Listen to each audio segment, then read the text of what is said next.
नमस्कार, बहुत स्वागत है आप सभी का। मैं हूं आपके साथ लोकेंद्र त्यागी। बाबा महाकालेश्वर की नगरी उज्जैन में आज की रात एक बार हरि हर मिलन का अद्भुत नजारा देखने को मिलेगा। इस दौरान भगवान महाकाल यानी कि हर पालकी में सवार होकर द्वारकाधीश श्री हरि विष्णु से मिलने के लिए गोपाल मंदिर पहुंचेंगे और धरती के संचालन का भार यानी कि सत्ता सौंपने के बाद कैलाश पर्वत लौट जाएंगे। पौराणिक मान्यता के अनुसार संसार के पालनकर्ता भगवान विष्णु यानी कि हरि देवशनी एकादशी के बाद हर यानी भगवान शंकर महाकाल को जिम्मेदारी सौंपकर विश्राम के लिए चले जाते हैं। देवउठनी एकादशी के बाद हर उन्हें वापस सत्ता सौंप देते हैं। महाकाल की नगरी में परंपरा उत्साह से निभाई जाती है। शनिवार की देर रात भगवान महाकाल अपनी चांदी की पालकी में सवार होकर गोपाल मंदिर द्वारकाधीश से मिलने पहुंचेंगे और रात 12 बजे हरि का हर से मिलन होगा।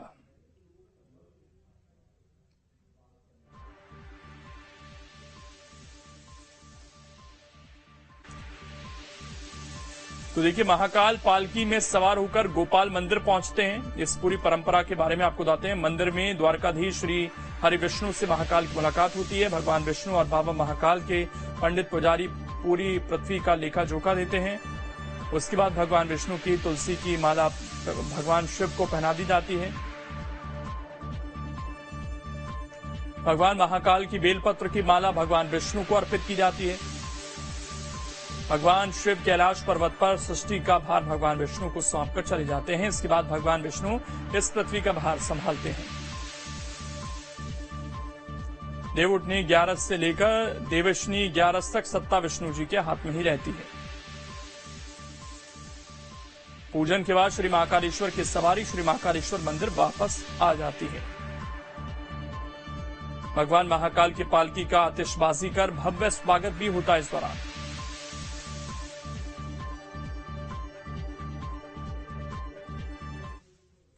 भगवान महाकाल की नगरी में आज की रात एक बार फिर से हरि हर मिलन का अद्भुत नजारा देखने को मिलेगा। इस दौरान भगवान महाकाल यानी कि हर पालकी में सवार होकर द्वारकाधीश श्री हरि विष्णु से मिलने के लिए गोपाल मंदिर पहुंचेंगे और धरती के संचालन का भार सौंपने के बाद कैलाश पर्वत लौट जाएंगे। आप भी देखिए अद्भुत हरि हर मिलन पर यह रिपोर्ट।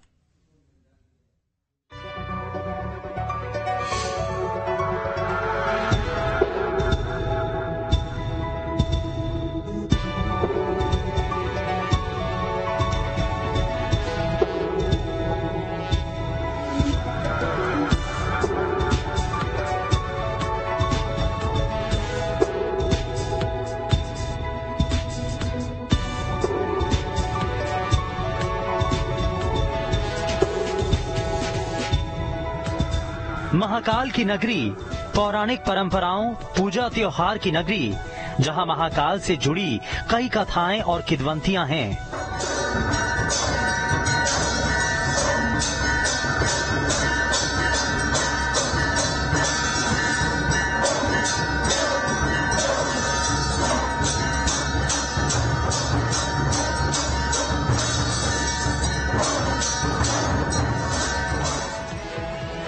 हर कथा और किंवदंतियों की अपनी मान्यता और परंपराएं हैं।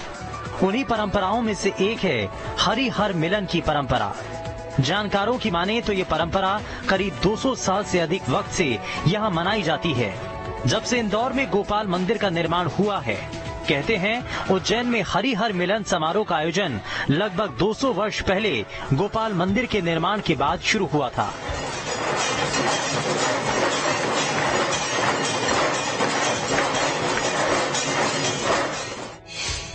गोपाल मंदिर में भगवान श्री कृष्ण अपने बांके बिहारी स्वरूप में विराजमान हैं। श्री महाकालेश्वर के बाद ये शहर का दूसरा सबसे बड़ा मंदिर है। मंदिर का निर्माण महाराजा दौलत राव सिंधिया की पत्नी वायजाबाई ने 1844 में करवाया था। हरि हर मिलन यानी कि हरि यानी कि विष्णु और हर यानी भगवान शंकर, दोनों महान विभूतियां त्रिदेव में शामिल हैं। दोनों देवों की अपनी अपनी सत्ता और वैभव है और सृष्टि के संचालन में इनका स्पष्ट दायित्व है। दोनों देव साल में एक बार कब, क्यों और कहां मिलते हैं, इनका मिलन होता है आध्यात्मिक रहस्यों से भरपूर उज्जैन नगरी में। इसे हरि हर मिलन कहा जाता है। हर साल वैकुंठ चौदस पर उज्जैन के राजा भगवान महाकाल रात को 12 बजे अपने धाम महाकालेश्वर मंदिर से श्री विष्णु के अवतार भगवान श्री कृष्ण से मिलने गोपाल मंदिर आते हैं।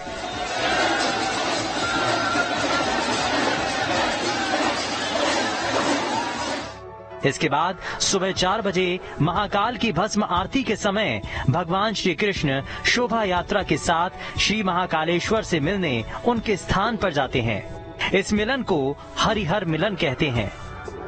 अलौकिक परंपरा शुरू से चली आ रही है। भगवान महाकालेश्वर की सवारी यहाँ से 11 बजे निकलती है। तो मेन महाकाल उज्जैन में जो गोपाल मंदिर है, सबसे बड़ा मंदिर उज्जैन में, उसके अंदर जो है मूर्ति जाती है। भगवान महाकालेश्वर कृष्ण को पूजन करते हैं। कृष्ण भगवान महाकालेश्वर को पूजन करते हैं, स्वागत सत्कार होता है। भगवान स्वयं तो नहीं करते हैं, वहाँ के पुजारी द्वारा भगवान का सेवा करते हैं। बेलपत्र की माला धारण करते हैं, तुलसी की माला धारण करते हैं। आपस में परस्पर पूजा पाठ होती है, बड़ा ही आनंद आता है और हजारों सालों से ये चला आ रहा है। हरिहर मिलन इसको बोलते हैं। कार्तिक मास में इसका महत्व है। विष्णु भगवान और शंकर भगवान का दो ही परस्पर मिलन हरिहर मानते हैं और हजारों लाखों पब्लिक भगवान महाकालेश्वर के दर्शन करने आते हैं। पौराणिक आख्यानों के अनुसार देवशयनी एकादशी से देव उचनी एकादशी तक भगवान विष्णु पाताल लोक के राजा बलि के यहाँ विश्राम करने जाते हैं। भगवान विष्णु 4 महीने योग निद्रा में राजा बलि के यहाँ लीन रहते हैं। उस दौरान सृष्टि के पालन का दायित्व भगवान शिव के जिम्मे रहता है। इसीलिए उस समय संपूर्ण सृष्टि की सत्ता का भार शिव के पास होता है। देव प्रबोधनी एकादशी को विष्णु जी जागते हैं। उसके बाद वो अपने घर लौटते हैं। 3 दिन बाद वैकुंठ चौदस को शिव जी फिर से भगवान विष्णु को ये दायित्व सौंपते हैं। प्रतीक रूप से भगवान महाकाल भगवान विष्णु को तुलसी दल भेंट करते हैं। भगवान विष्णु भगवान महाकाल को बेलपत्र की माला पहनाते हैं।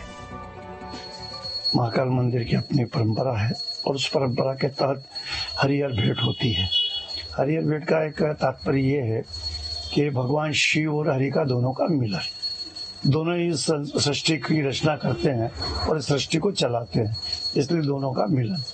तो जो ये चतुर्दशी जो वैकुंठ है, वैकुंठ चतुर्दशी पे ऐसा मान्यता है कि शयन के बाद भगवान जागृत होते हैं और जब भगवान जागते हैं तो उनका जो कार्यभार भगवान शिव संभालते हैं वो उनको सुप्रत करना, ऐसी मान्यता है। तो कार्यभार उनको दे देते हैं और पुनः सृष्टि अपने हिसाब से, शिव अपने हिसाब से और विष्णु अपने हिसाब से चलाते हैं। उसी दृष्टि को रखते हुए महाकाल मंदिर में ये उत्सव मनाते हैं।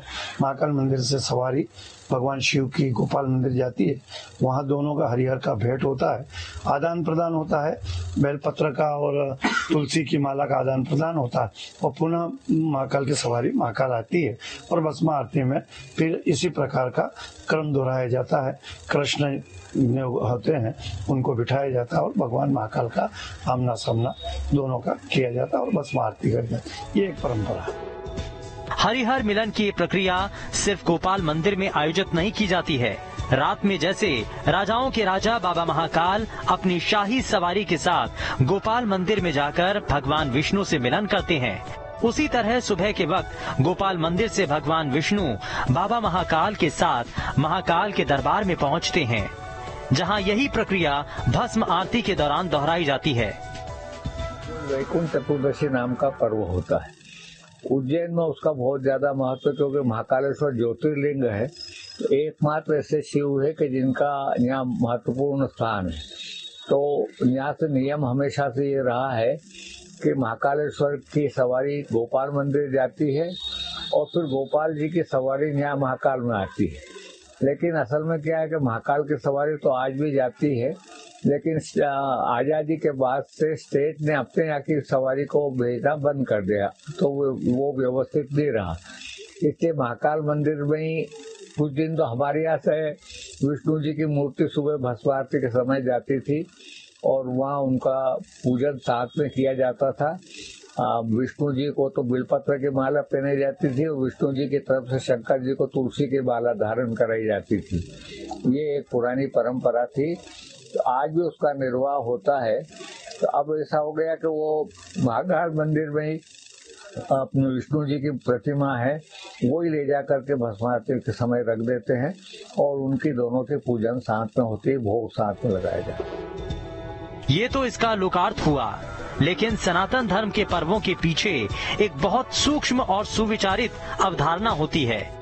लोक मान्यताएं अपनी जगह हैं और सामान्य लोगों के समझने के लिए उन्हें इसी रूप में बताया जाता है, लेकिन लोक आख्यान के मुताबिक कहा जाता है कि समारोह के पीछे उद्देश्य शैवों और वैष्णवों के बीच मतभेद को समाप्त करना रहा है। एक समय था जब उज्जैन ही नहीं अन्य स्थानों पर भी शैव और वैष्णवों के बीच कटुता इतनी ज्यादा हो गई थी कि ये शत्रुता की सीमा छूने लगी थी। इसे दूर करने के लिए हरिहर मिलन समारोह का आयोजन किया गया ताकि शैव और वैष्णवों के बीच की कटुता को खत्म किया जा सके। उज्जैन में मनाई जाने वाली करीब 200 साल पुरानी इस परंपरा को निभाने के लिए भगवान महाकाल की ओर से मुख्य पुजारी तो भगवान विष्णु की ओर से सिंधिया देवस्थानम ट्रस्ट के ट्रस्टी निभाते हैं। रात को 11 बजे से 2 बजे तक महाकाल बाबा खुद गोपाल मंदिर पधारते हैं, उनका स्वागत किया जाता है। मंदिर में लाइटिंग वगैरह सब कुछ चीजें होती है, बहुत अच्छी तरह से मंदिर को सजाया जाता है। पुरानी रीति रिवाज की तरह से राज परिवार से यहाँ पे पूजन होती है। हर साल जैसे यहाँ पे इस साल राज परिवार की तरफ से मैं खुद गोपाल मंदिर का प्रबंधक अजय जी ढाकने में खुद यहाँ पे पूजन वगैरह करूंगा। रात को 11 से 2 बजे तक के बीच में पूजन वगैरह होगी और रंग रंगोटी हो जाती है, यहाँ पे लाइटिंग वगैरह की व्यवस्था हो जाती है। उज्जैन में होने वाली इस परंपरा के निर्वाह सालों से हो रहा है, जिसको लेकर भगवान महाकाल के भक्तों को पूरे साल इंतजार रहता है।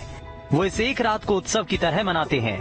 पूरी शाही सवारी के दौरान ढोल नगार देवों के देव महादेव सृष्टि के पालनकर्ता भगवान विष्णु के स्वागत में पलक पावड़े बिछा देते हैं। पटाखा फोड़ अपनी खुशियों का इजहार करते हैं। देवों के देव महादेव और सृष्टि के पालनकर्ता भगवान विष्णु के मिलन का साक्षी बनते हैं। ये अनूठी परंपरा शैव और वैष्णव मार्ग के समन्वय और परस्पर सौहार्द का भी प्रतीक है। इस दिन पूजा पाठ, दान और ध्यान का बहुत महत्व है। हरिहर मिलन वैकुंठ चतुर्दशी की जो रात्रि में होता है, भगवान हर से हरि का मिलन जो होता है वैकुंठ चतुर्दशी की रात्रि में होता है। भगवान महाकाल स्वयं गोपाल मंदिर में जाकर भगवान हरि से मिलन करते हैं। वह हरिहर मिलन इसलिए किया जाता है क्योंकि वैकुंठ चतुर्दशी का महापर्व रहता है और आतिशबाजी के साथ में यहाँ पर हरिहर मिलन मनाया जाता है भगवान महाकाल के दरबार में। और रात में भगवान गोपाल जी यहाँ मंदिर से ही भगवान महाकाल के सामने विराजमान होते हैं और उस समय भी हर और हरि का मिलन होता है सुबह प्रातःकाल 4 बजे। और हर और हरि के मिलन के यहाँ उपलक्ष्य में आतिशबाजी धूमधाम से मनाई जाती है और भगवान की सब पलक पावड़े बिछाकर स्वागत करते हैं और हरिहर मिलन को मनाते हैं। दिवाली जैसे आज देखा जा रहा है 11 रहती है, देव दिवाली मनाई जाती है। देव दिवाली से लेकर पूनम तक हमारे यहाँ पूनम पे दीपदान किया जाता है। 14 के दिन हरिहर मिलन मनाया जाता है और श्रद्धालु आते हैं, दीपदान करते हैं, भगवान का हरिहर और हर का मिलन देखते हैं और यहाँ पर उज्जैन में यह पर्व उत्साह के साथ मनाया जाता है। बाबा महाकाल मंदिर के बारे में देश दुनिया में सभी जानते हैं, लेकिन हरिहर मिलन का केंद्र रहे उज्जैन की गोपाल मंदिर के बारे में जान लेते हैं। आखिर मंदिर की नगरी उज्जैन में देवों के देव महादेव खुद चलकर हरि मिलन के लिए गोपाल मंदिर क्यों आते हैं? कहते हैं कि उज्जैन में हरिहर मिलन समारोह का आयोजन लगभग 200 साल पहले गोपाल मंदिर के निर्माण के बाद शुरू हुआ था। इस मंदिर में भगवान श्री कृष्ण अपने बांके बिहारी स्वरूप में विराजमान हैं। श्री महाकालेश्वर के बाद ये शहर का दूसरा सबसे बड़ा मंदिर है। मंदिर का निर्माण महाराजा दौलत राव सिंधिया की पत्नी वायजाबाई ने 1844 में करवाया था। मंदिर के गर्भगृह का रत्न जड़ित चांदी के द्वार आकर्षण का मुख्य केंद्र हैं। ये द्वार महादजी सिंधिया गजनी से लेकर आए थे। इसे सोमनाथ से महमूद गजनबी लूट कर ले गया था। बाद में अहमद शाह अब्दाली इसे लाहौर ले गया। एक लंबे संघर्ष के बाद दरवाजे बरामद कर गोपाल मंदिर में स्थापित किए गए। ये मंदिर मराठा वास्तुकला का बेहतरीन उदाहरण है। यहाँ भगवान की 2 फीट ऊंची चांदी की मूर्ति संगमरमर से जड़ी हुई वेदी पर प्रतिष्ठित है। उनके साथ उनकी पटरानी रुक्मणी की प्रतिमा भी है। बांके बिहारी की ठोड़ी पर असली हीरा जड़ा हुआ है। मंदिर की संरचना इस प्रकार की है कि बाहर सड़क से ही भगवान के दर्शन हो जाते हैं। हीरे की चमक भी वहीं से दिखाई दे जाती है। मंदिर में राधा रुक्मणी और भगवान गोपाल कृष्ण की नित्य पूजा अर्चना होती है। रात को 8 बजे शयन आरती के बाद पूजा वाली प्रतिमा को चांदी के रथ में विराजित कर मंदिर के दाईं ओर बने शयन कक्ष शयन के लिए ले जाया जाता है। मंदिर में भगवान द्वारकाधीश के साथ ही भगवान शंकर और उनकी अर्धांगिनी पार्वती और श्री विष्णु के वाहन गरुड़ की मूर्तियां भी हैं। Team news state.